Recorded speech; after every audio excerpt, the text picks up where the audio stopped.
The Minnesota Timberwolves, 56 and 26. Head coach Chris Finch, on top of helping Minnesota to a top-ranked defense that was 2.2 points per 100 possessions better than the second-ranked Boston defense, helped the Minnesota Timberwolves get to the Western Conference Finals for the first time since '04.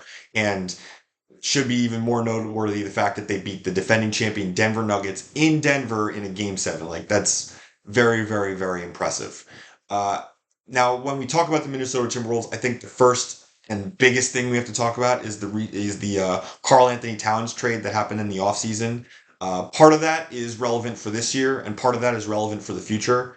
And when it comes to Minnesota, there's a lot to talk about in terms of their long-term future.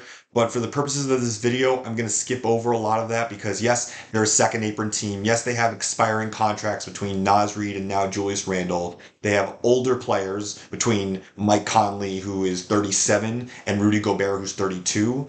But for Minnesota, this is the window to win. And I certainly think they can win a title this year. I certainly think they have to be one of the favorites. Maybe not the favorite over a team like Boston in the East, but definitely a title favorite.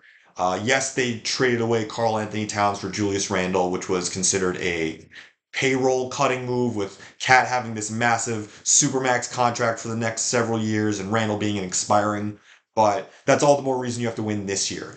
I don't actually think Julius Randle is that much of a downgrade from Cat, if I'm being quite honest. I actually think there's advantages to Randle in some respects. Yes, you lose out on the shooting, and that does create floor spacing concerns, especially if Randle and Gobert start in the starting lineup together.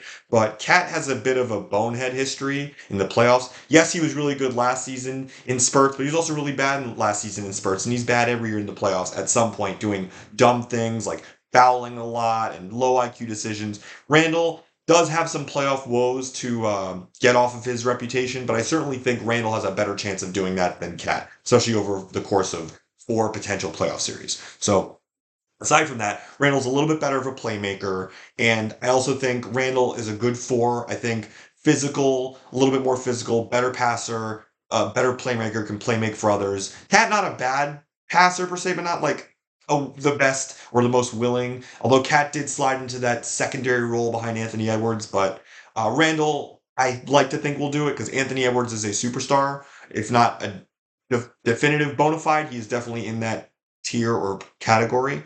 So if I'm Randle, I play second fiddle and I just try to elevate the Minnesota Timberwolves to the Western Conference Finals, try and get the money in the offseason as a result of contributing to winning. As for Anthony Edwards, let's talk about him. He has been terrific. He did play really well in the Olympics, and he has been getting better and better and better. One thing to note is that he, as the guy who has the ball in his hands a lot, there is some concern about his efficiency and his assist to turnover ratio. Out of 50 players who had at least a 25% usage rate, he finished 35th in assist to turnover ratio. That hopefully gets better with more reps, more playoff experience. He is young, and he's a terrific two-way player, but this Minnesota Timberwolves team now is going to have to rely on him. Now, I will say one benefit that I didn't talk about before about the Randle for Cat trade.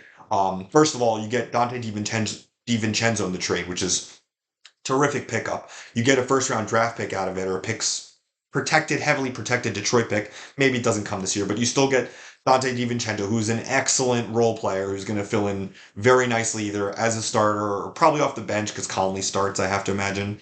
So you have him. You have Randle, who is not terrible compared to Cat. I think they're actually pretty similar offensively. Yes, Cat's a better shooter. Randle, again, the passing. But I also think something to really keep an eye on is the fact that Cat has a history of getting injured.